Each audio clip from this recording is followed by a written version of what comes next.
Welcome to the Tradies in Business podcast with your hosts Warwick Bidwell and Nicole Cox. Divert your phone and grab a brew as Waz and Nic unpack tips, tales, secrets and stuff-ups from guests both inside and outside your trade, helping educate and inspire you to break the cycle of gut-busting and money stress and create a true trade business. Hello. Foxy.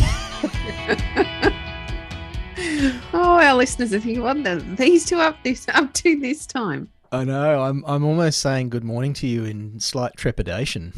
Can we go straight ahead and put this is a effort Friday on a Thursday episode. There you go. So swear warning. Toss It Thursday. I did think Toss It Thursday. It didn't really quite work. Well, should we just make our whole show explicit and just swear every day, Coxie? It would make me feel an awful lot better sometimes. Sometimes. It is helpful sometimes, I think. Punctuates a thought. It seems to help convey more of an impassioned plea sometimes, or, really just makes a point. And, because you could say, the tradie didn't turn up versus, the fucking tradie didn't turn up. Like, it just has a different feel about it. It's so much more satisfying when you throw in the F-bomb. And I reckon that the group of people we'll be talking about today would like to be allowed to swear in their own media forums. Yes. And they can't. So, I can. Fuck out. I'm feeling ranty today. And I have alluded there to probably something that sparked this conversation, Coxie, on today's episode was another media house setting up a bullshit swipe at tradies, Aussie tradies. Like, it's just, could we find a different group to actually go and hang shit on? Because it just seems to be done to death. And for no benefit other than just a shameless way to fill some airtime or some blank space in a paper with some dog shit story about Aussie tradies. And the research is non-existent. It's fucking woeful. I have absolutely no doubt that most people have a less than pleasant story to share about a tradie at some point during their lives. But you know what? I've got a fucking shit story to talk about with an accountant or a lawyer or a set of radio shock-jocks who think they're fucking cool that they can tear us down at any available opportunity, or the shop assistants, or I could think of any particular trade or anything that I come into contact with, and I've got a shit story about every single one of them. I just don't need to throw it out in the media every 5 minutes and continually drag them down. And what do they do it for? Why? Because tradies are out there having a go? They're having a crack? Like, they really need a kick in the guts right now, don't they? They really need to be brought down right now while they're all struggling to get on top of their entire load, because everything's changing and they can't keep up, just like every other industry, particularly in the lockdown areas. But why us? Why do we need to be kicked in the guts time and time again?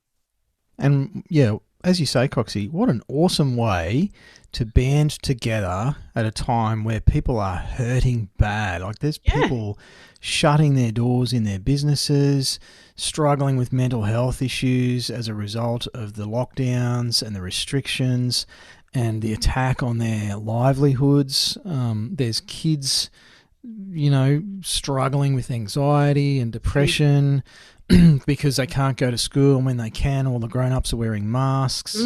So they can't even tell if you're a threat or a friend. And then we've got twats like this, and I think, honestly, just lazy fucking journalists. Yes. That are just going, hey, there's some low-hanging fruit. Let's kick someone in the nuts or the I should say the other word, but I feel bad saying that one. I'd rather say fuck. But let's kick someone in the groin while they're rolling around on the ground in pain and really get in there and cause some suffering. Do you think it's a jealousy thing? Do you think that people like these wankers, I'm sorry, this is going to get real ranty, These We've just run a spear through any opportunity we ever had, which was non-existent anyway, of getting on a shock jock radio slot. Well, let's be clear. We're talking about a couple of shock jocks that are on a commercial station that have done nothing more than beat this shit up to fill their own listenership, to try and drive listeners to their show. That's the only reason they've done it. They're not doing it because they care about improving the industry. No. They're not doing it because they're looking for a fucking solution. They're doing it because they just want to drag people down and make them feel even more like shit. Let's get the rest of the world on the backs of tradies and make them feel even worse. So they can stick their show fair up their clacker. I'm not interested in having anything to do with them anyway. And the chances of them actually ever hearing this episode, I think, are similar. Now, I'm not even going to make a comment about what's going on in the world at the moment. It's pretty low anyway. It's not going to happen. No. And maybe that's unfair for us too, to take a swipe. Perhaps we should send it straight to their PR agency and let them know that, yeah, we've had a swipe back at you. Because I don't like a one-sided fight, and that's what this is. It's just another one-sided fight where there's no right or reply, where there's no real understanding, there's no encouragement, there's no consideration for individual circumstances. Fuck me, maybe the customers were actually wrong. Maybe they got it wrong. Maybe their shit story has come about because of their own incorrect expectations or assumptions around something that was going to happen. Like, it's not always the tradies' fault. And even where there are shit stories, and we acknowledge that there are times when tradies let people down. I get it. I really get it. But do we need to jump all over them at every available opportunity? Are you upset and jealous because the entire return to Australia is being built on a tradie's back? Is that something for you to be upset and envious about? Because not being built on a shock jock's back. No, they're not going to drive the economic recovery of Australia. Hell no. It's okay. We got you back. Us tradies have got you back. But while we got you back, be sure to tear us down and make us feel like shit, because it's just what we need right now. And I'm going to also say here, Coxie, that as I listen to us get fired up, I think what ends up getting missed is the opportunity for, well, how do we change it? Absolute.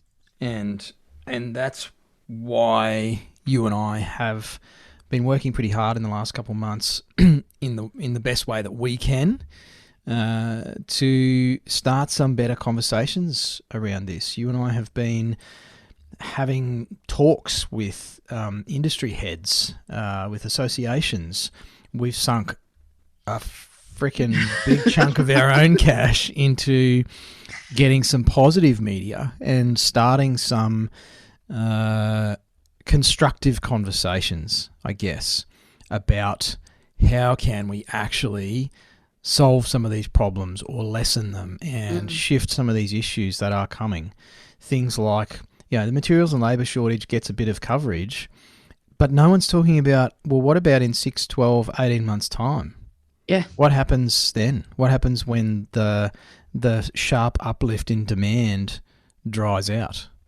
And, we hear various opinions about, and I don't want to go too far off into the weeds here, Coxie.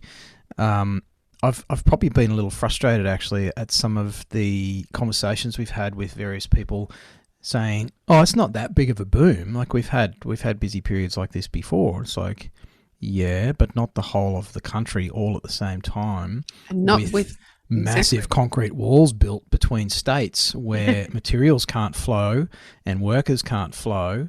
And so it's not like before. No, it's Nothing is like before. And, we're seeing not within the trades so much yet, but within other business sectors, lots of closures. We heard a story yesterday about a business that never even got started and has closed owing tens of thousands of dollars to, guess who? Tradies. Yeah. And they've gone under because of the ninnies putting restrictions on particular industries without any sort of obvious logic to the rest of us. So I guess, I don't mind conversations being out there, and I do. I just think it's really piss poor, and I know this phrase gets used a lot, but it's so fucking un-Australian to just go bashing somebody and then not do anything about it. It's just self-serving greed is all I can think it is, Coxie.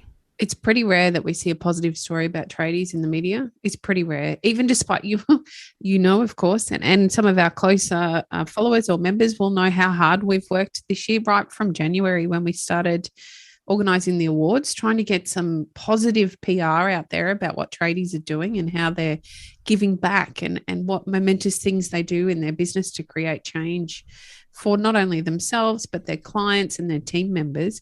And they just don't get picked up. The stories don't get picked up because they're not dramatic enough. They're not exciting enough. They're not negative enough. So I think as an industry, we need to band together and push the positive. We need to work together to ensure that the good things that happen within our industry also get a light shone on them. And it might be just through agencies like Facebook groups or Facebook media or social media as a whole or podcast episodes, because we're not the only trade podcast out there. But if we all come together and we all talk more positively about what fantastic people tradies are and what amazing things they do, perhaps that can provide somewhat of a groundswell of more positive conversations around what amazing things tradies have done. I mean, I see tradies do phenomenal things like doing jobs at cost or for nicks just so that they can help out an elderly member of our society or a mother that is struggling, a stay-at-home mum with the kids, a single mum rather, or, to help out their mates that might be struggling through a tough time. I see tradies do phenomenal things every single day. I see our members do amazing things every day.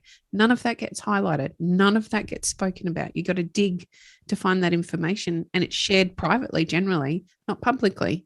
And instead we just have this continual negative narrative around the perception of who tradies are and what they do. It's a bit shit. Because they wear muddy boots in your house. And do they though? Because I don't know too many that do. Who fucking who? If they're fucked up. And I might add, really good point, they're allowed to wear their boots into your house. They have to. It's they're a safety required. fucking risk. So I'm sorry that their boots had a bit of mud on them. I'm sure if you made available a mop that they would have happily mopped up behind them. You know what? They're busy. They're no doubt come out to you last minute after a long day. They've been called out. They're doing you a favor by trying to squeeze your job in amongst all the others. And yet the thing we want to focus on is the fact they've got muddy boots. Really? So here you go, Coxie. This would be like me.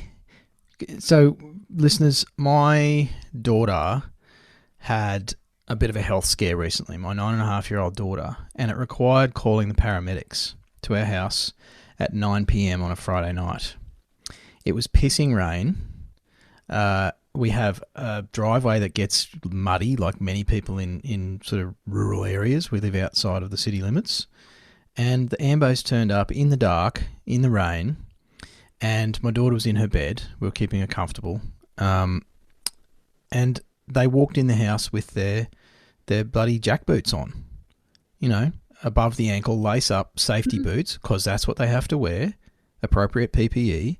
They walked in the front door and across the carpet in my daughter's bedroom, leaving muddy footprints on the carpet.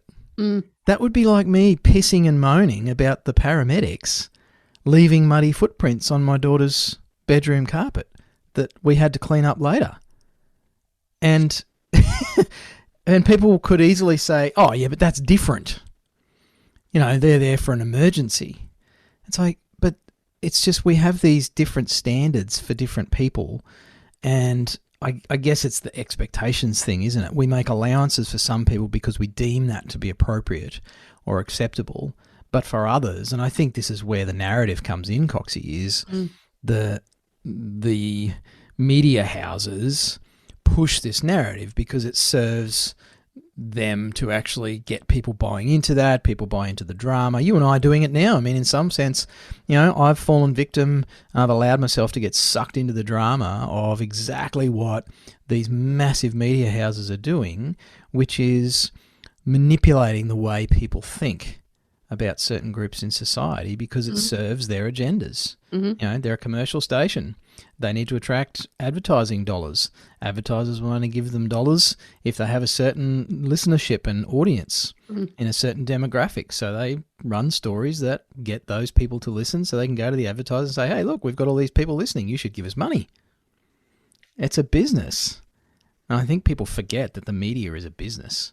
These people don't do it because they're altruistic and purpose-driven.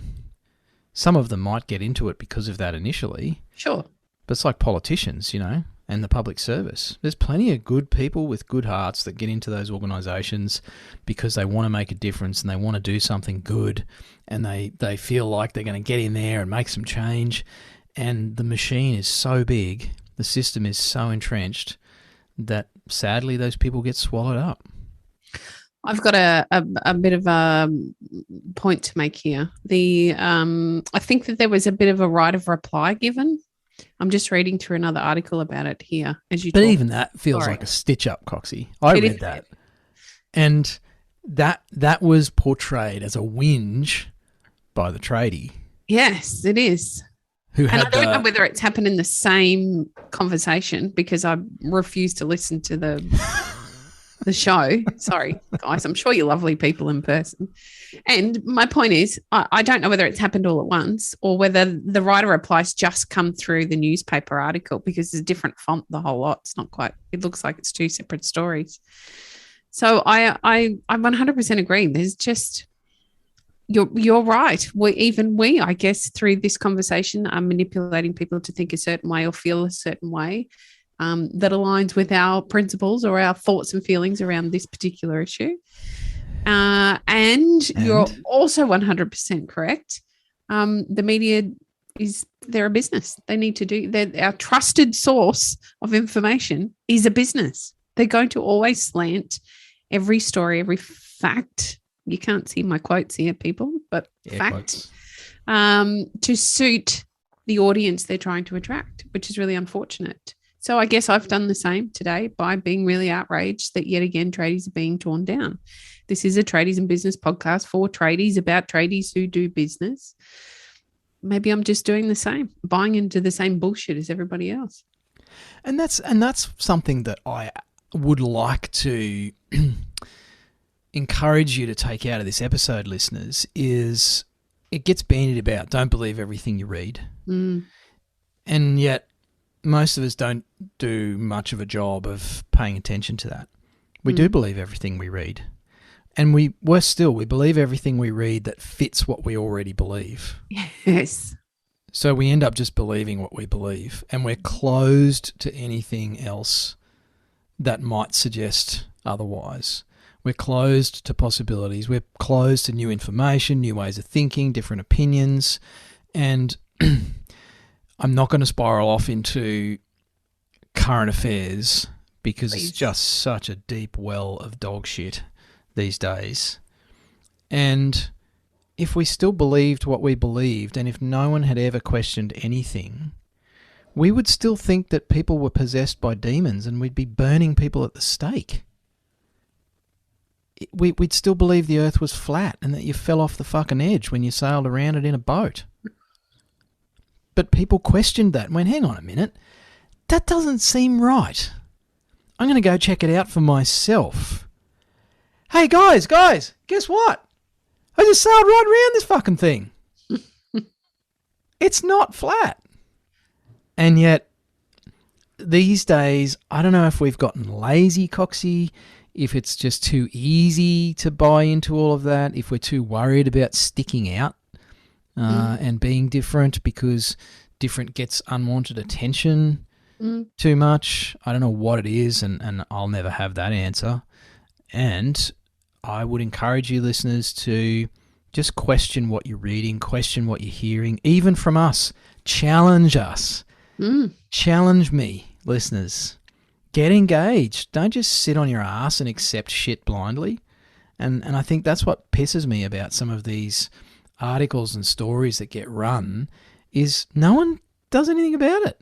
No. Well, seemingly anyway. I don't see anybody doing about it. Doesn't mean no one's doing anything about it, Coxie. No, that's true.